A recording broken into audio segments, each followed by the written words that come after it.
Hey yo, what's up mga Origong? Galing ng GS25. Bumili ng bisyo.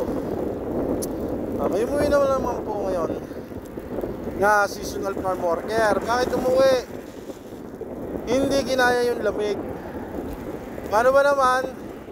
Mula umaga hanggang hapon po is nasa labas siya. Wala pong greenhouse, wala pong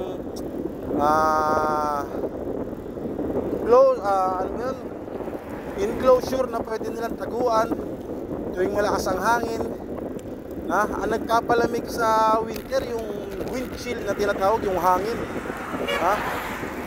Hindi lang snow ang nagpapalamig, yung hangin po minsan.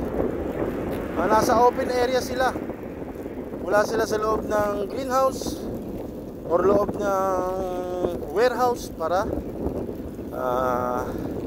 hindi gaano lamig. Hindi niya kinaya yung lamig. This week 21, 22, 23, 24 medyo maganda temperatura, hanggang minus 1 degree to 2 degree, minus 2 pinakamalamig. Ibig sabihin umiinit nga, pero babawi pa yan. Hindi porket matatapos ng January tapos ng winter, malamig pa rin po sa South Korea. Masakit sa kamay. Ang tanga ko, hindi ako nag-guantes. Kawawa rin itong mga nasa dagat, nasa gitna ng dagat. Malakas din ang hangin dun. Yun yung mga farmer ng seaweeds, abalone, yan. Pero pag nagpaprocessing nga, minsan nasa gitna ng dagat, minsan naman sa warehouse. Pero kawawa sila doon pag nag-harvest ng seaweeds tsaka ng abalone. Kaya sabi ng iba, sayang naman umuwi. Yung iba gusto mong arating, yung iba hindi kaya ang lamig.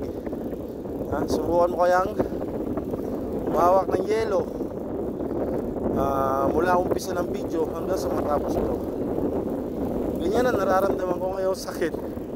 Kasi hindi ako nagdala ng guantes. Paano pa kaya yung maghapon kang 12 oras nasa labas, may guantes ka nga, basa naman, meron din, walang silbi yung guantes. 4 na po ang suot ko, tagos pa rin ang lamig hanggang po to. Kaya yung mga umuwi, huwag nating matahin. May mga tao talagang mahina sa lamig.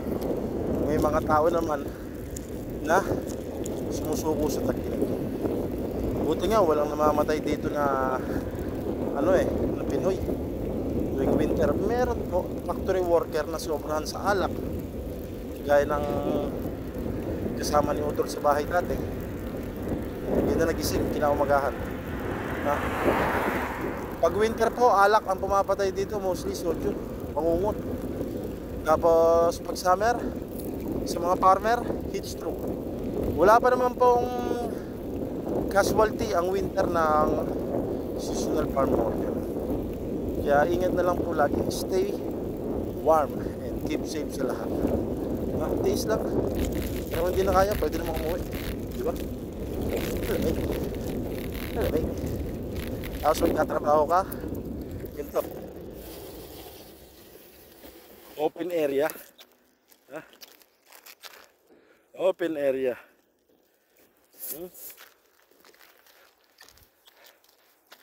Di ba? Ang lamig yan.